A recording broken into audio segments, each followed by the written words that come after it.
what attracted you to a career in tax in the first place? I started out as an accountant doing accounts prep and a little bit of company secretarial stuff. It was the same thing over and over again.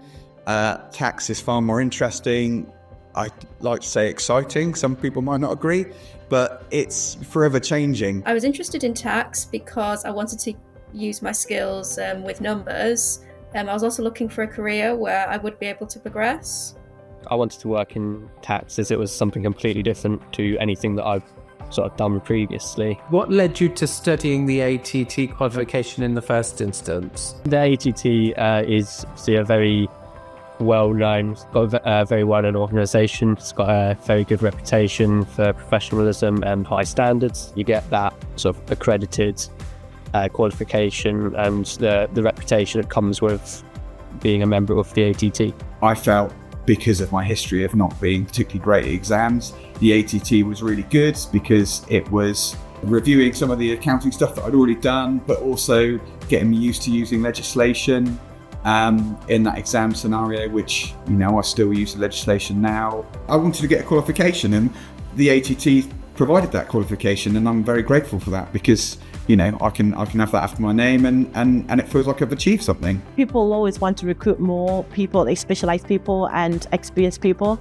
If you start the career in ATT, you can progress and you'll always be in demand.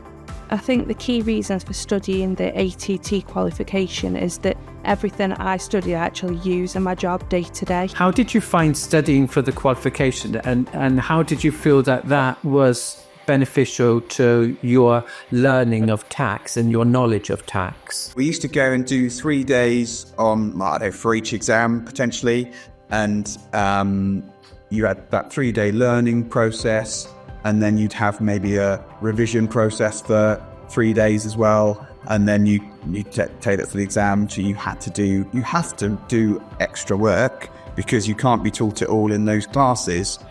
Which I suppose is similar to home study. All of my studies were completed remotely, as it wasn't really viable to get to any of the places where my education provider was providing the lessons. But I think it was still good. It was carried out in a way that it felt like I was there, sort of in a classroom. All the lectures were delivered live, nothing was pre-recorded. And there was always like an opportunity, if you had a question, you could sort of just virtually raise your hand and ask it. With the ATT being online and flexible, I was able to go back on my study recap and kind of study in the evenings during my free time on the weekend. What set ATT apart from other qualifications was that flexibility for how to learn. So you could do it in the classroom, you could do it at home, you could do a hybrid approach. And it's also quite a well-respected qualification within the field, so that was also a great thing.